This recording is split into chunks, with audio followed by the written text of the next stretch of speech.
Nah, ini ada satu contoh lagi. Dia pakai aksisnya A, B, C, gitu kan. Untuk A atau di X, ini motong di titik 1. Kemudian di B, dia tidak memotong di sumbu B. Jadi kita bisa tulis tak hingga. Sedangkan di C ini setengah. Sehingga resiproknya kita dapatkan 1/1, 1 per tak hingga, dan 1 per setengah. Berarti 1, 0, 2. Dengan Miller Index 1, 1,02. Nah, gimana kalau titik potongnya itu bisa nggak ya di koordinat yang negatif? Ternyata bisa. Terus gimana indeks Millernya kalau titik potongnya ada di X, Y, atau Z yang negatif? Ini salah satu contohnya. Jadi ada di sebelah sini di X negatif, tapi Y dan Z-nya positif. Jadi di X kita bisa tulis -1, karena titik potongnya di sini adalah -1. Kemudian B-nya tak hingga, karena dia tidak memotong sumbu B. Jadi ini kebalikan dari gambar sebelumnya, ini kan. Tapi dia dengan arah yang berbeda. Terus untuk C, dia di setengah di sini. Nah, kita bisa dapat resiprokalnya 1 per -setengah, 1 per tak hingga, 1 per setengah.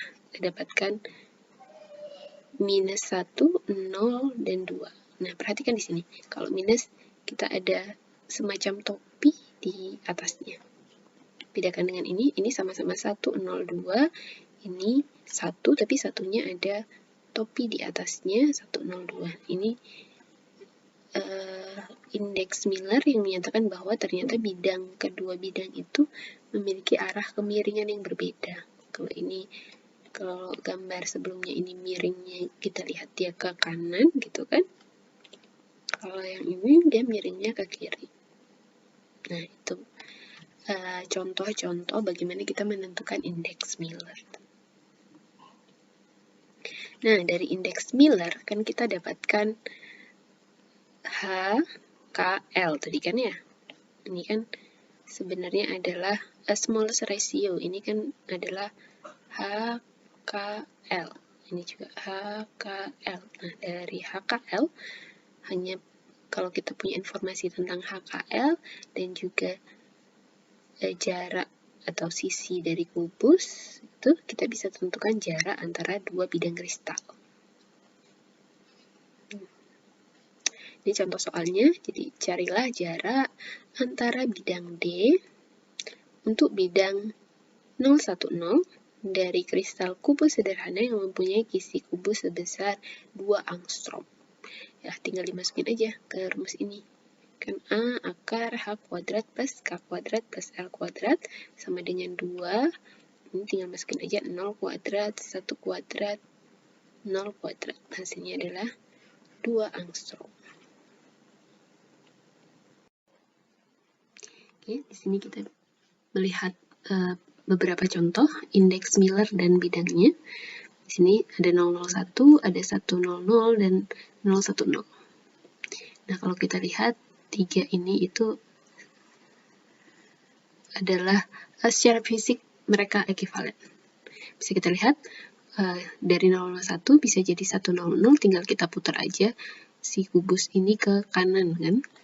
Nah, dari 001 kita mau dapatkan 010, tinggal kita putar ke belakang. Nah, ini juga ekuivalen dengan 001, 1, namanya bar ya, 0, terus sama juga dengan, jadi ada 6 bidang indeks Miller yang saling ekuivalen. Kita bisa tulis 0, 0, 1.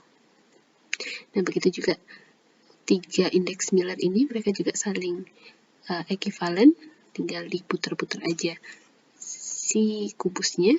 Begitu juga yang 3 di bawah ini. Jadi yang baris pertama mereka saling ekuivalen, ini juga, dan itu juga. Nah, ternyata Indeks Miller itu sudah diketahui orang jauh sebelum orang mengenal struktur kristal yang didapatkan dari analisis tembakan sinar X. Jadi di kehidupan nyata kalau kita punya sebuah kristal, kemudian mungkin kita banting atau kita rusak, maka kristal ini akan rusak mengikuti pola-pola tertentu atau patahannya atau kerusakannya itu mengikuti arah-arah bidang tertentu. Jadi contohnya ini kita punya kubus gitu kan ya, kristal berbentuk kubus, terus kita banting, ternyata dia bisa rusak di bidang 112 atau 010 atau di sini 110 atau juga bisa di 112 gitu. Nah contohnya semisal NaCl, kita punya kristal NaCl, kita tahu bahwa NaCl ini punya struktur kristal FCC, makanya kita lihat di sini ada kerusakan di sini itu dia terbentuk kayak ada kotak-kotak kecil.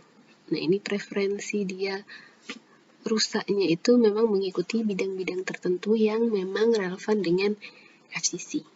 Nah, ini nanti berkaitan dengan indeks Miller. Begitu juga dengan quartz. Kita lihat bentuknya berbeda dengan NaCl karena memang quartz bukan FCC tapi trigonal. Makanya dia belahannya lebih rapi gitu kan ya. Tidak kaku kotak-kotak gitu sehingga dia lebih mudah dipoles daripada NaCl. Nah, di sini bisa kita lihat bidang indeks Miller. Jadi di sini ada simple cubic. Nah, kalau kita lihat 100, 110 dan 111 itu sesuai dengan